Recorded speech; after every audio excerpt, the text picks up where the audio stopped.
কলকাতা সাহিত্য উৎসবের তৃতীয় দিনে সকলকে স্বাগত। ইতিমধ্যে আমাদের সাথে রয়েছেন বিখ্যাত তবলাবাদক এবং ৫৫টিরও বেশি ছবির সঙ্গীত পরিচালক মায়েস্ত্রো বিক্রম ঘোষ।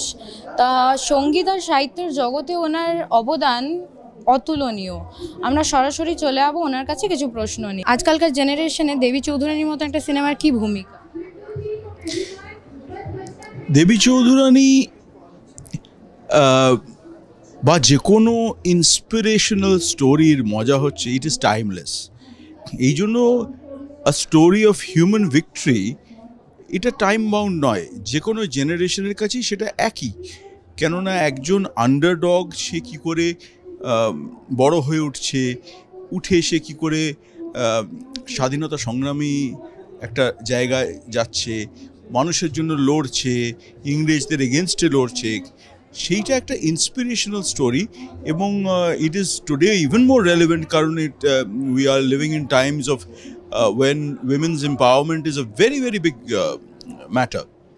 আমার ধারণা যে কোনো মানুষেরই এই ছবির মূল সাবজেক্ট যেটা, সেটার সঙ্গে একটা রিলেটিভিটি থাকবে, একটা রিলেটিবিলিটি থাকবে, সেটা সার্টেনলি থাকবে।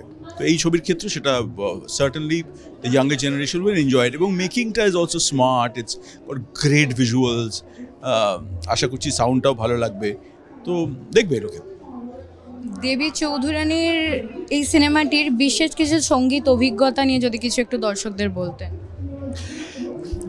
আমি যখন শুভ্রজিতের অভিযাত্রী করি, যেটা ওর লাস্ট ছবি, যেটা লোকের খুব ভালো লেগেছে, it's goat many awards.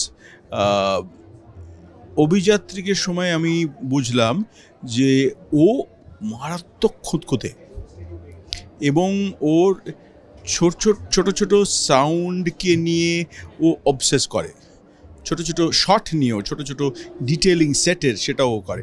So এইরকম ধরনের একজনের সঙ্গে কাজ করা ইজ নট ইজি, কিন্তু হ্যাপিলি আই রিয়েলাইজ ওর খুব পরিষ্কার একটা এস্থেটিক সেন্সিবিলিটি আছে, যেটা ও কিন্তু ওকে ড্রাইভ করছে এমনভাবে যে সাজেশনগুলো ও দিচ্ছে সেটার মধ্যে যদি আমি তার জার্মটা তুলে নিতে পারি যে ও কি বলতে চাইছে, তাহলে কিন্তু it is for the betterment of the film.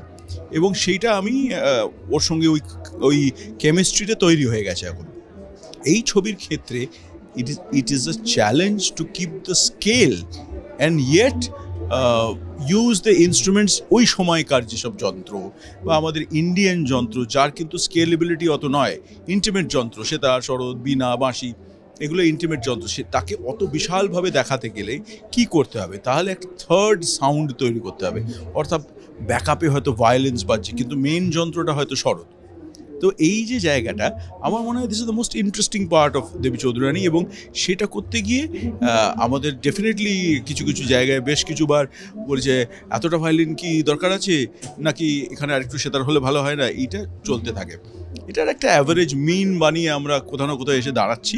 I think it's sounding great, it's looking great. তো এটাই main take home from the film, কারণ very very challenging job, very challenging. কী করে ওটাকে স্কেল দেওয়া হবে, একটা ছোট্ট বাঁশিকে কী করে স্কেল দেওয়া হবে, তো সেই জায়গাটা কিন্তু মানুষের মজা লাগবে দেখতে। কলকাতা সাহিত্য উৎসবে দাঁড়িয়ে সাহিত্য আর সঙ্গীত কিভাবে একে অপরকে সমৃদ্ধ করে, এই নিয়ে যদি কিছু একটু বল। সাহিত্য আর সঙ্গীত, গুড কোয়েশ্চেন। দেখো, আমরা যখন বই পড়েছি, অন্তত আমি যখন বই পড়েছি, আমি সবসময় কিন্তু বই পড়ার মধ্যে ইম্যাজিন করেছি চেহারাগুলো, ইম্যাজিন করেছি লোকেশনগুলো, আর ইম্যাজিন করেছি সাউন্ডগুলো।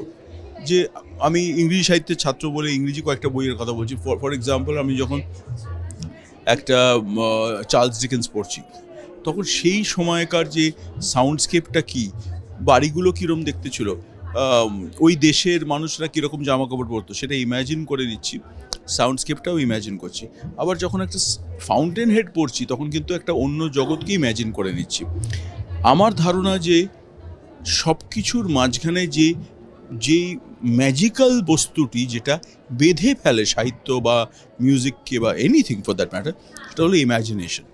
ইম্যাজিনেশন যদি একটা মানুষের খুব স্ট্রং থাকে, তাহলে কিন্তু সে সাহিত্যের মধ্যে মিউজিক পাবে, মিউজিকের মধ্যে সাহিত্য পাবে, এবং আরেকটা খুব ইম্পর্টেন্ট এলিমেন্ট এর মধ্যে আনছি, সেটা হচ্ছে খাবার, ফুড।